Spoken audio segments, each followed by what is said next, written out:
السلام علیکم ورحمۃ اللہ وبرکاتہ۔ محترم ناظرین، حضرت مولانا طارق جمیل صاحب کی زبانی سنیں کہ تاتاری فتنے کی اصل وجہ کیا بنی۔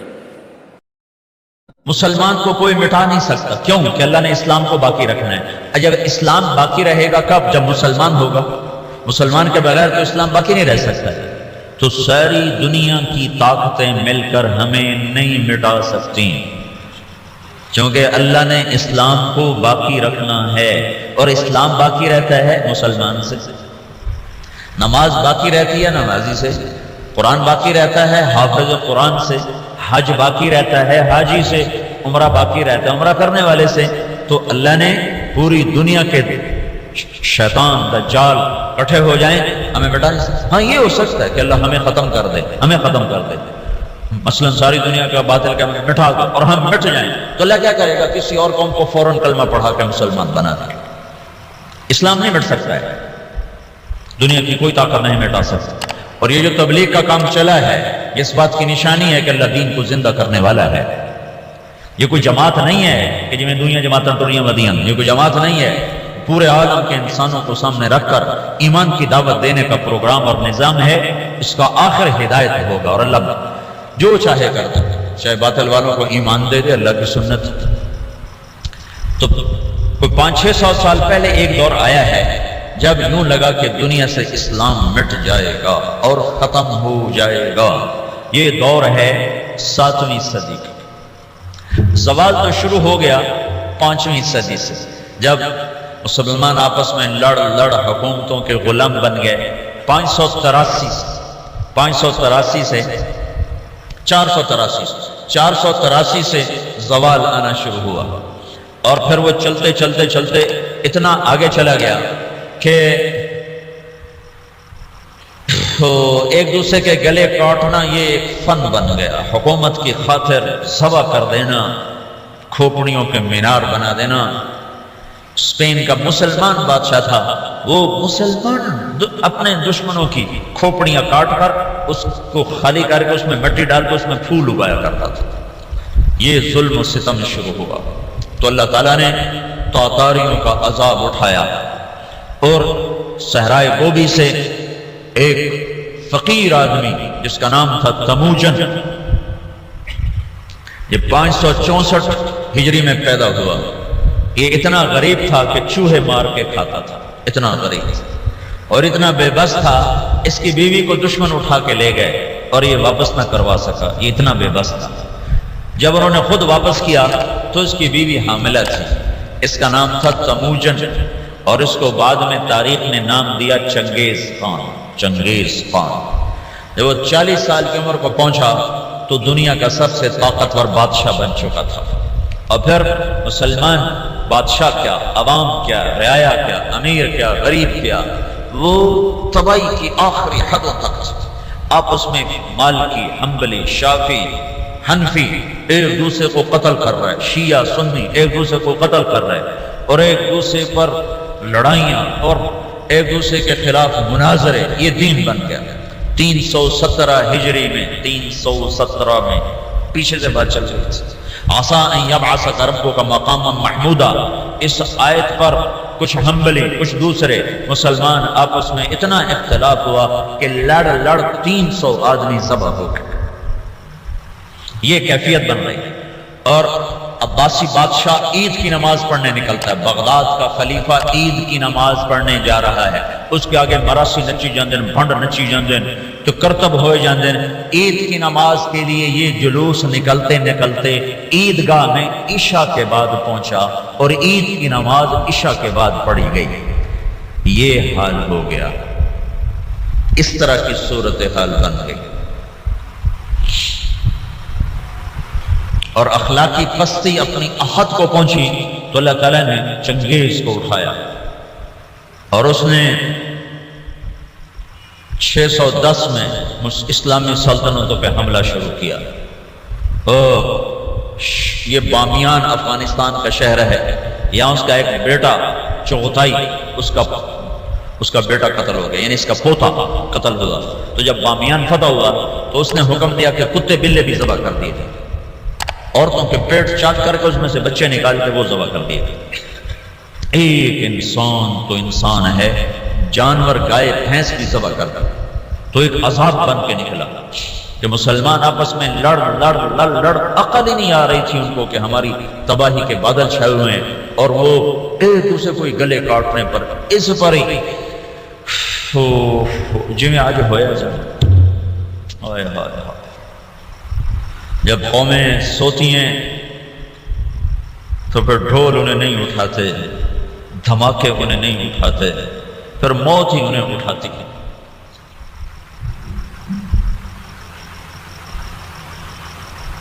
610 ہجری میں چنگیز خان نے بخارا پہ حملہ کیا، سب سے پہلا شہر بخارا تھا بڑا جس پر اس نے حملہ کیا، اور جب وہ مسجد کے ممبر پر آیا تو اس نے ایک لمبی ٹوپی پہنی ہوئی تھی، سردیوں کا زمانہ تھا، اور چہرے پہ رنگ ملا ہوا تھا سردی کے اثر سے بچنے کے لیے۔ کہنے لگا مسلمانوں تم جس خدا کو مانتے ہو میں اس خدا کا عذاب بن کر آیا، خون کی ندیاں بہا دی، اور 40 سال مسلمانوں کے خون سے زمین بھر گئی۔ 656 ہجری میں ہلاکو خان نے بغداد پہ حملہ کیا، 15 لاکھ آدمی ذبح کر دی، 40 دن قتل عام ہوتا رہا، تو دریائے دجلہ سرخ ہو گئی، اب یوں لگتا تھا کہ اب دنیا میں اسلام ختم، اب اسلام نہیں باقی بچ سکتا۔ تو میں نے تمہیں بتایا نا کہ اللہ نے اسلام کو باقی رکھنا ہے، اسے کوئی نہیں مٹا سکتا۔ تو جب مسلمانوں کے ہاتھ میں سے طاقت نکل گئی اور وہ بے بس اور عاجز ہو گئے اور اتنی بڑی تاتاری طاقت سے لڑنے کی ہمت نہ رہی، تو اللہ نے کیا کیا؟ اس دعوت کی طاقت کو ظاہر کیا۔ کچھ ترکستانی تاجروں نے تاتاریوں میں تبلیغ شروع کر دی، تو وہ قوم جو دنیا میں اسلام مٹانے آئی تھی وہ مسلمان ہونا شروع ہو گئی۔ یہ دنیا کی تاریخ کا عجب واقعہ ہے۔ چنگیز خان اس نے شہروں کے شہر تباہ کر دی۔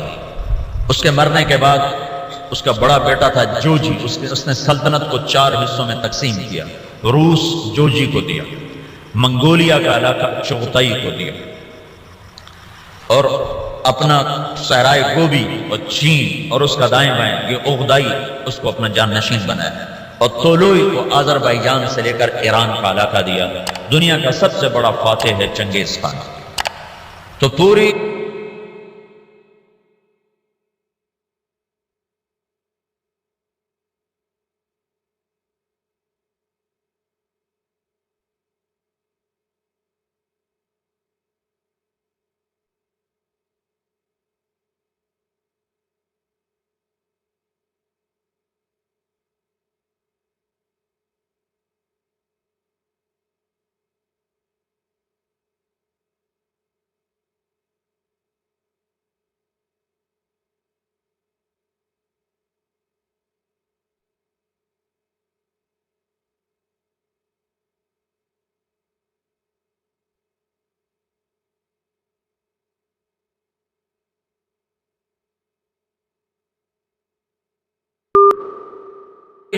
چنگیزی چھا گیا اور مسلمان بے بس اور حقیر، بے بس اور حقیر، کوئی شکل نہیں ان سے ٹکر لینے کی۔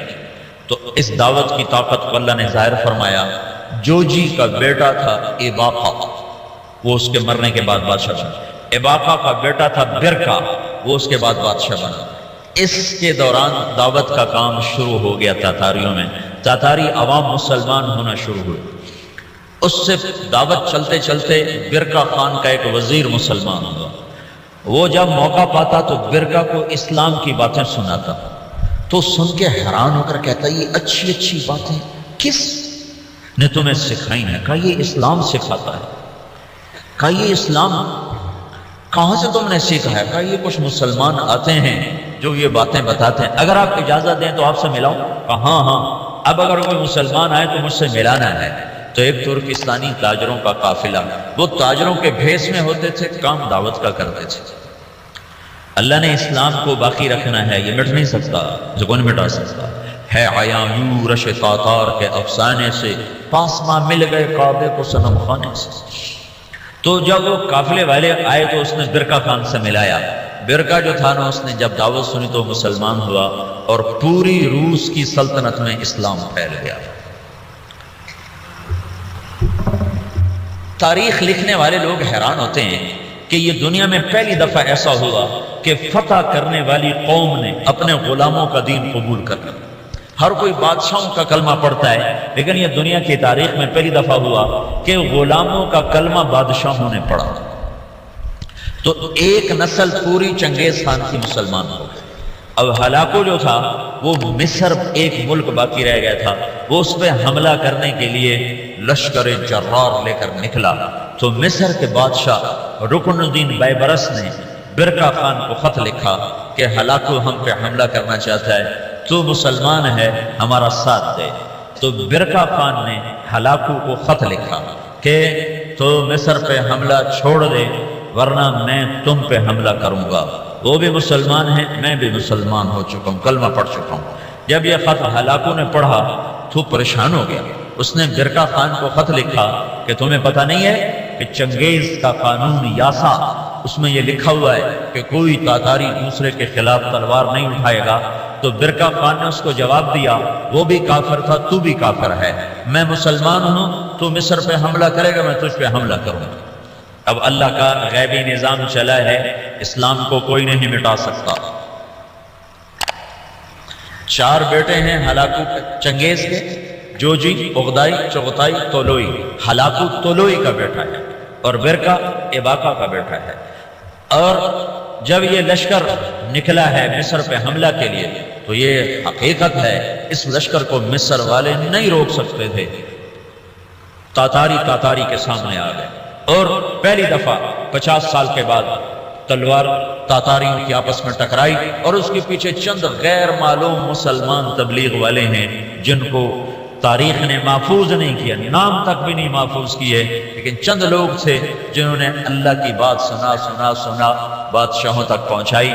پھر ایک خوفناک جنگوں کا سلسلہ شروع ہو گیا۔ ہلاکو نے ظلم زیادہ اس لیے کیا کہ ہلاکو کی بیوی عیسائی تھی، تو اوزا اس کا نام تھا، اور اس کا جو سالار تھا وہ بھی عیسائی تھا، اس کا نام تھا قطبوغا۔ یہ دونوں عیسائی تھے۔ تو یہ چاہتے تھے مسلمانوں کو مٹا دیں، لیکن میرے اللہ مکروا ومکر اللہ واللہ خیر الماکرین، مکروا مکرا ومکرنا مکرا وہم لا یشعرون۔ اللہ نے برقع کو ایمان دیا، اس سے جا کر ٹکرایا ایک جنگ میں، جو میں ہلاکو نے پہلے مصر پہ حملے کا ارادہ کیا، لیکن اس کا بھائی تھا منگو خان، وہ اس وقت چنگیزیوں کا بادشاہ تھا۔ جب اغدائی مرا تو اس کا بیٹا قیوق تھا، وہ بادشاہ بنا۔ قیوق کے مرنے کے بعد منگو خان بنا۔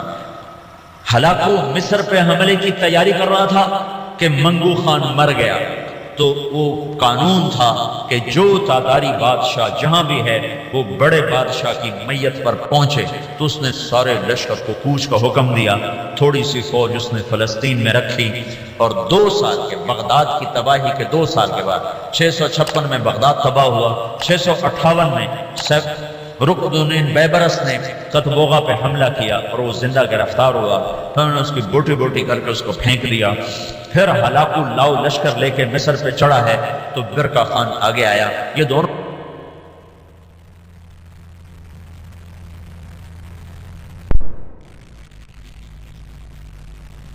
کا بیٹا تقودار وہ بادشاہ بنا، ہلاکو کا بیٹا بادشاہ بنا، وہ مرا۔ اس کا پوتا ارغوان وہ بادشاہ بنا، تو وہ عیسائی ہو گیا۔ اس نے اپنا نام رکھا نکوپولس۔ لیکن تھوڑے دنوں کے بعد کہنے ترائے خدا کیا چکر ہے، ترائے خدا، عیسائیوں کے 3 خدا ہوتے ہیں، کہ ترائے خدا بھی ہویا جب خدا تھا ہی کوئی ہوندا ہے۔ تو وہ مسلمان ہو گیا اور اس نے اپنا نام احمد رکھا۔ احمد وہ ہلاکو جس نے کہا تھا دنیا سے اسلام مٹا دوں گا، اس کا پوتا لا الہ الا اللہ کے نعرے لگا رہا تھا۔ اس کے پیچھے کوئی تلوار نہیں ہے، تلوار کا مسلمانہ دے ہاتھ اجرائی کوئی نہیں گئی، زنگ لگ گیا تھا تلواروں کو۔ زلوار شدہ قومیں کہاں لڑ سکتی ہیں؟ تو اللہ نے کیا کیا، اسلام کو باقی رکھنا ہے تو جس قوم میں طاقت ہے انہوں کو کلمہ پڑھا دی۔ تو اب برقع خان کی اولاد مسلمان، یعنی جوجی کی اولاد مسلمان ہو گئی، اور ادھر طولوئی کی اولاد مسلمان ہو گئی، ادھر چوتھائی رہ گیا جو منگولیا کا بادشاہ بنا تھا، اس کا پڑپوتا تیمور تغلق،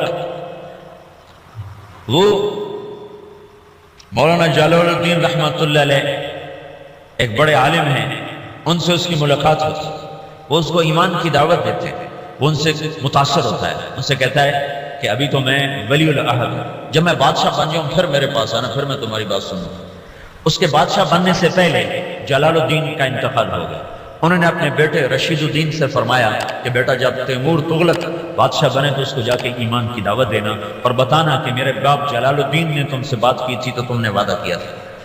جلال الدین کے انتقال کے بعد تیمور تغلق بادشاہ بنا تو رشید الدین رحمۃ اللہ علیہ اس کے دربار میں پہنچ، بڑی مشکل سے اس تک رسائی ہوئی اور اس کو ایمان کی جب دعوت دی تو اس نے کلمہ پڑھا۔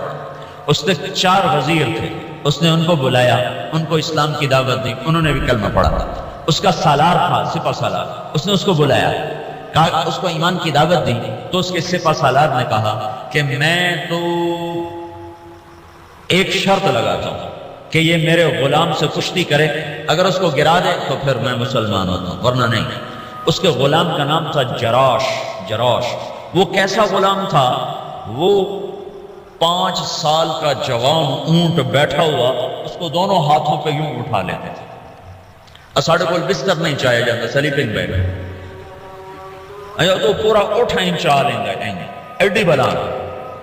تو بادشاہ نے کہا تیمور نے کہ یہ کیا بات ہوئی، تیرا غلام ہاتھی اے شدہ چڑی ورگا ایک کشتی کی ہو، بھائی تو دلیل کی بات سن کر، میں دلیلیں کو نہیں جانتا، میں صرف لڑائی جاننا، یہ میرے غلام کو ہرا دے میں کلمہ پڑھ لوں گا۔ تو رشید الدین رحمۃ اللہ نے کہا جی میں انشاءاللہ اس سے کشتی کروں گا۔ تو نے رات کو اپنے رب سے بات کی، مولا ہوں تیری مرضی، مروانا ہی مروا چاہے، جنہوں نے کلمہ پڑھوانا ہی تو میں نے جتا چاہے۔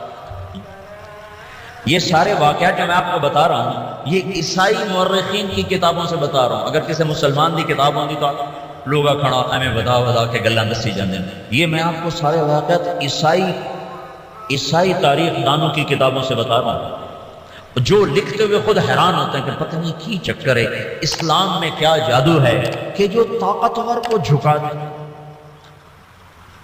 ہسٹری آف اسلام ایک کتاب ہے، میں اس سے آپ کو یہ سارا قصہ سنا رہا ہوں، وہ بہت بڑا مورخ تھا سر تھامس، تو یہ تاتاریوں کی تاریخ لکھتا کہتا ہے سمجھ میں نہیں آتا کہ یہ کیسے ہو گیا کہ بادشاہوں نے رعایا کا دین قبول کر لیا، یہ کیا سچائی ہے اسلام کی۔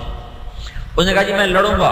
اگلے دن سورا شہر کٹھا اور رشید الدین چڑی ورگا وہ ہاتھی ورگا سارے آکھنے لگے ماڑ کو ہونے ماریا جانا ہے۔ تو جب وہ آمنے سامنے ہوئے وہ ہنستا ہوا اور کہہ کے لگاتا ہوا آ رہا، اس قریب ہوا ان کو پکڑنے کے لیے، انہوں نے آگے بڑھ کے صرف اس کے سینے پر یوں ہلکا سا مکہ مارا، اللہ یوں کہا اللہ، تو وہ جراش 3 کلا بازیاں کھا کے گرا تو ڈھے کے تو بے ہوش ہو گئے۔ بادشاہ نے کہا ہاں بھائی ہوں تو سمجھ آ گئی، اسلام سچی گل ہے۔ ہاں 10 لاکھ تاتاری اس بادشاہ کے ہاتھ کلمہ پڑھ کے مسلمان ہیں۔ منگولیا میں اس کی قبر ہے، قبر زائنی میں، منگولیا میں تیمور تغلق کی قبر ہے، اس کی قبر کے اوپر لکھا ہوا ہے یہ وہ خوش قسمت بادشاہ ہے جس کے ہاتھ 10 لاکھ انسانوں نے کلمہ پڑھا۔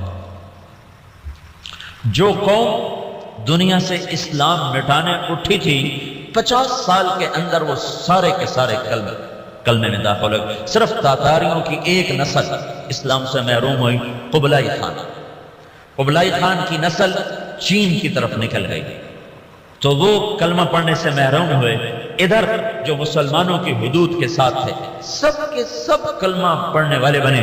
اسی کو علامہ اقبال نے کہا پاسباں مل گئے کعبے کو صنم خانے سے، کہ جو قوم اٹھی تھی ہم نے دنیا سے اسلام مٹا دینا ہے، ان کو طاقت سے نہ کوئی توڑ سکا، ان کو فوجوں سے نہ کوئی توڑ سکا، ان کو کلمے کی سچائی نے غلام بنا دیا اور ساری کی ساری قوم مسلمان۔ ایک تاتاری آیا رہن 4 مہینے لگا ہے، تتارستان پوری ایک ریاست ہے روس میں تتارستان، تو انہوں نے مجھے کہا کہ یہ تاتاری ہے، میں نے ان سے پوچھا، اس کی زبان تو روسی تھی، تو انہوں نے مجھے کہا تاتاری، میں نے کہا تاتار، میں نے کہا ہاں تاتار، میں نے پنجاب میں کہا، میں کہا یار تسی سانوں بڑا کھو کے رکھا ہے، اس کو کیا پتا میں کیا کہہ رہا ہوں، میں کہا توڑے بڑے سانوں بڑا کھویا ہے۔ یہ تبلیغ کی خاموش محنت تھی جس نے دنیا کی سب سے بڑی سیاسی طاقت کو کلمہ پڑھا دیا۔